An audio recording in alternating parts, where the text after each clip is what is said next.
بسم اللہ الرحمن الرحیم۔ السلام علیکم ورحمۃ اللہ وبرکاتہ۔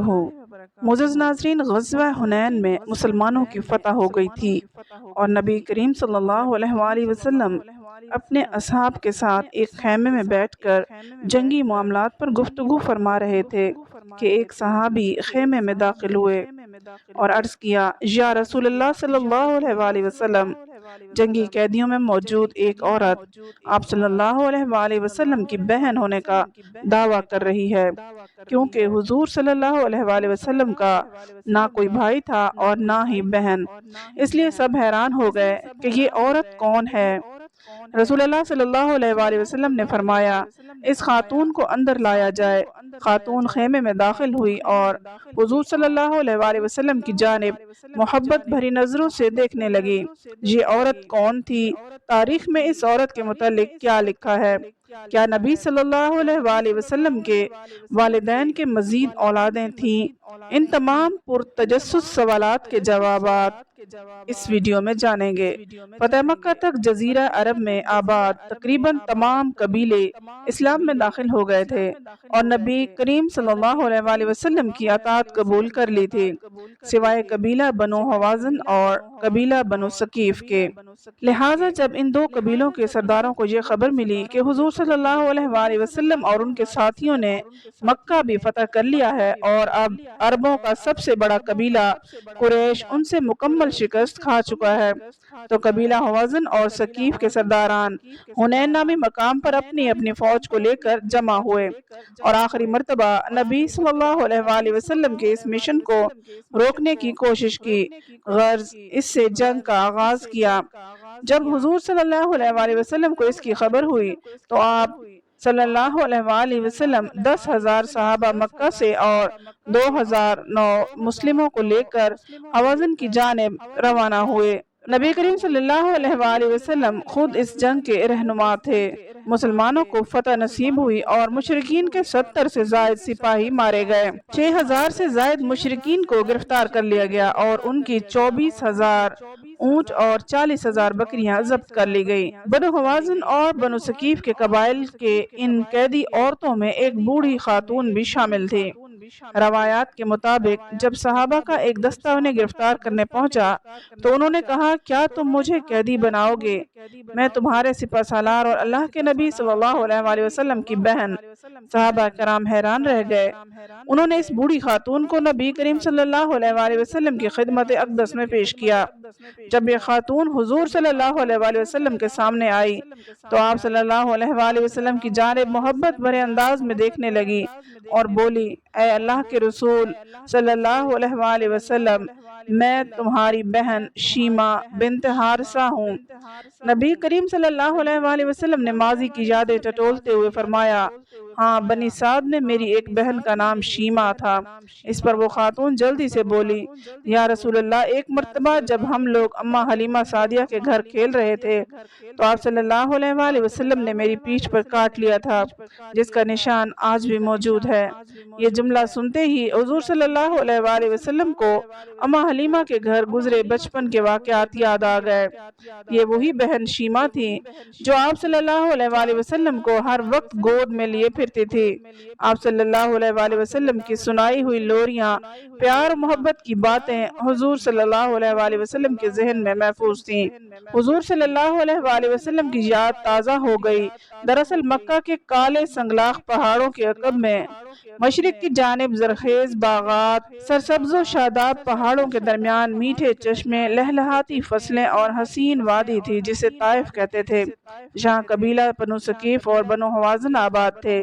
یہ لوگ خالص عربی زبان بولتے تھے، جن کی زبان فصیح اور بلیغ تھی، چنانچہ شہر کے لوگ اپنے بچوں کو ان قبائل کی عورتوں کے حوالے کر دیا کرتے تھے تاکہ رضاعت کے دنوں میں بچے کھلے آب و ہوا اور خالص ماحول میں پرورش پائیں اور خالص عربی زبان سیکھیں۔ لہٰذا حضور صلی اللہ علیہ وآلہ وسلم کو بھی پیدائش کے بعد دائی حلیمہ کے حوالے کر دیا گیا تھا، جو اسی علاقے کی خاتون تھی۔ حضور صلی اللہ علیہ وآلہ وسلم کا بچپن انہی خوشگوار وادیوں میں گزرا تھا۔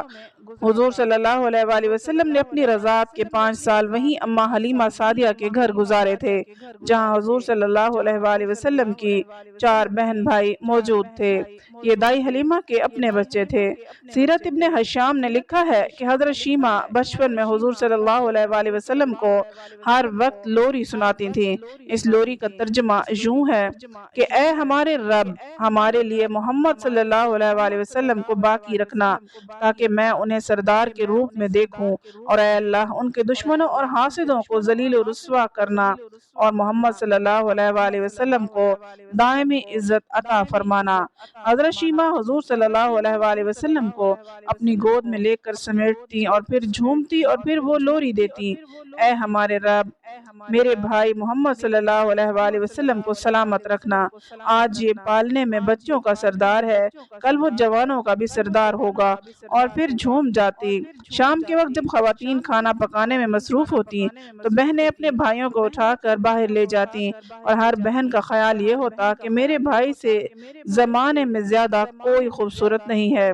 एक कहती मेरे भाई जैसा कोई नहीं, दूसरी कहती मेरे भाई जैसा कोई नहीं। इतने में सैयदा शीमा अपने भाई हजरत मोहम्मद सल्लल्लाहु अलैहि वसल्लम को उठाकर ले आती और दूर से कहती मेरा भाई भी आ गया है, तो सबके सर झुक जाते। सीरत की किताबों में दर्ज है कि हजरत शीमा शदीद गर्मियों में एक दोपहर हुजूर सल्लल्लाहु अलैहि वसल्लम को बाहर ले गईं। अम्मा हलीमा को फिक्र लाहक हुई तो वो उन्हें तलाश करते करते बाहर निकली। देखती हैं कि शीमा आप सल्लल्लाहु अलैहि वसल्लम को गोद में लिए ये शेर पढ़ रही हैं, ये मेरा वो भाई है जो मेरी माँ से पैदा नहीं हुए, लेकिन मैं इन पर अपने मामू और चचा फिदा करती हूँ। अम्मा हलीमा ने फरमाया, ऐ शीमा, इन्हें इतनी शदीद गर्मी में क्यों लेकर आ गई हो? अर्ज किया, अम्मा जान, इन्हें गर्मी नहीं लग रही है, क्योंकि धूप से हिफाजत के लिए उन पर एक बादल साया करता रहता है। जब ये चलते हैं तो वो बादल भी चल पड़ता है, और जब ये रुक जाते हैं तो बादल भी रुक जाता है। इस तरह वक्त तेजी से गुजरता रहा। दिन महीनों में और महीने सालों में बदल गए। हजरत शीमा जवान हो गई और उनकी शादी हो गई। शादी बनु सकीफ में कर दी गई। 5 सालों बाद हुजूर सल्लल्लाहु अलैहि वसल्लम वापस मक्का चले गए। जब नबी करीम सल्लल्लाहु अलैहि वसल्लम ने मक्का में दावत और तबलीग का आगाज किया तो हजरत हलीमा रज़ियल्लाहु ताला अन्हा कई बार मक्का और मदीना आईं और हुजूर सल्लल्लाहु अलैहि वसल्लम से मुलाकात भी की, लेकिन शीमा से आप सल्लल्लाहु अलैहि वसल्लम की कोई मुलाकात ना हो सकी। अब इतने अरसे बाद बहन को कैदी की हैसियत से अपने सामने देखकर हुजूर सल्लल्लाहु अलैहि वसल्लम की मोहब्बत उमड़ पड़ी और आंखों से आंसू जारी हो गए। बहन के इस्तकबाल के लिए उठे और अपनी चादर मुबारक जमीन पर बिछा दी और उन्हें अपने पास बिठाया। दोनों देर तक बचपन की यादें ताज़ा करते रहे। सहाबा कराम इर्द गिर्द खड़े बातें सुन रहे थे और उनकी आंखों से आंसू जारी थे। तारीख याकूबी के मुताबिक रसूलुल्लाह सल्लल्लाहु अलैहि वसल्लम के साथ सैयदा शीमा की बातचीत के दौरान उन्होंने खवातीन कैदियों को रिहा करने की दरख्वास्त की। लिहाजा हुजूर सल्लल्लाहु अलैहि वसल्लम ने हुक्म दिया कि कैदियों को फिदिया लेकर रिहा कर दिया जाए। हुजूर सल्लल्लाहु अलैहि वसल्लम ने बहुत सा माल, चंद ऊंट और दीगर मवेशी अपनी बहन को इनायत फरमाते हुए ये पेशकश की कि अगर वो चाहें तो मदीना में ही रुक सकती हैं, लेकिन उन्होंने वापस अपने कबीले जाने की ख्वाहिश की थी, जिस पर उन्हें निहायत ही इज्जत और एहतराम के साथ उनके घर रवाना कर दिया गया।